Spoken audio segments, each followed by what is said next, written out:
سوال اس سے متعلقہ کرنے ہیں، پوچھیں۔ یہ ساتھی نے سوال کیا ہے کہ جب سارے امام چاروں امام اہل سنت ہیں اور چاروں امام قرآن و حدیث کے ماننے والے ہیں اور ان سب کا ماخذ قرآن اور احادیث ہے، تو پھر ان چاروں اماموں میں اختلاف کیوں ہے؟ سوال سمجھ آ گیا نا؟ چاروں کا ایک ہی مستدل ہے، ایک ہی ماخذ ہے، قرآن حدیث۔ مسئلہ چاروں نے جناب وہ اسی سے نکالنا ہے، تو ان میں پھر اختلاف کیوں ہے؟ تو اس کے مختلف جوابات ہیں۔ ان میں سے ایک یہ کہ علماء میں فرق ہوتا ہے۔ کوئی عالم ہوتا ہے تحقیقی، اور ایک وہ ہوتا ہے جس کی تحقیق وہ پہلے کی تحقیق سے زیادہ ہوتی ہے، اور پھر وہ ہے جس کی تحقیق دوسرے سے زیادہ ہوتی ہے۔ فوق ذی کل علم علیم، ہر علم والے سے اوپر علم والا ہے، ہر علم والے سے اوپر ہے۔ تو ہم سمجھتے ہیں چاروں حق ہیں، چونکہ میں نے حدیث بخاری کی اس لیے پڑھ کے سنائی تھی، جب امام مجتہد قرآن و حدیث میں جو درجہ اجتہاد کی لیاقت اور صلاحیت رکھتا ہو، جب وہ اجتہاد کر کے مسئلہ بیان کر دے، اس سے اگر غلطی بھی ہو جائے تو اس کی غلطی پر اسے پکڑ نہیں ہوتی، بلکہ اللہ کے کریم اسے ثواب عطا فرماتا ہے۔ تو چونکہ علم میں تفاوت اور فرق ہوتا ہے، تو ہمارے نزدیک امام اعظم ابو حنیفہ رحمۃ اللہ علیہ کا علم باقی دیگر ائمہ ثلاثہ سے زیادہ ہے، اس لیے ان کا علم چونکہ زیادہ ہے، ہم ان کی پیروی کرتے ہیں اور ہم ان کے مسائل کو حق و صواب سمجھتے ہیں۔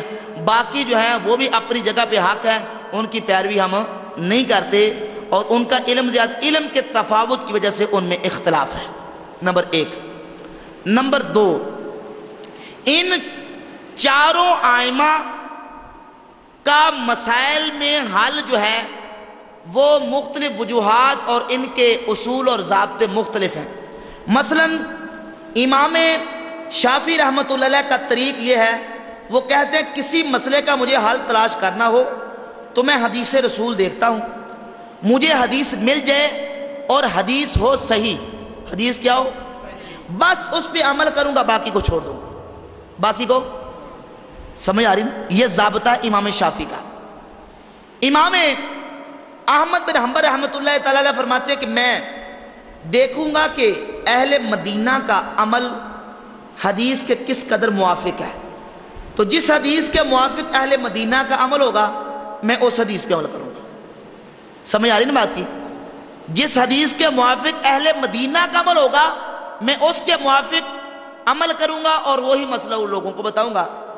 ہمارے امام اعظم ابو حنیفہ رحمۃ اللہ علیہ کا طریقہ کار یہ ہے، فرماتے میں دلائل دیکھوں گا، جانبین کے دلائل، مثبت بھی دیکھوں گا منفی بھی دیکھوں گا، میں دونوں قسم کے دلائل دیکھوں گا، دونوں دلائل کو سامنے رکھوں گا، سامنے رکھ کے ان میں تطبیق دوں گا، مطابقت کروں گا، کسی طریقے سے ان میں مطابقت ہو جائے، تطبیق آ جائے، تطبیق اور مطابقت کے بعد جو نتیجہ، جو رزلٹ، جو فیصلہ نکلے گا اس فیصلے پہ عمل کروں گا۔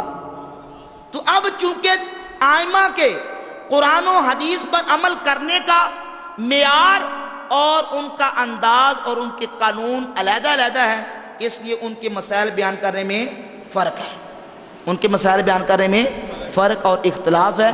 سب صاحب الرائے ہیں اور سب اپنی جگہ پہ حق ہیں، ہم سب کا عزت، احترام، اکرام اور توقیر کرتے ہیں، سب امام اہل سنت کے امام ہیں۔ سمجھ آ گئی بات؟ بس جی، جزاک اللہ تعالی خیر۔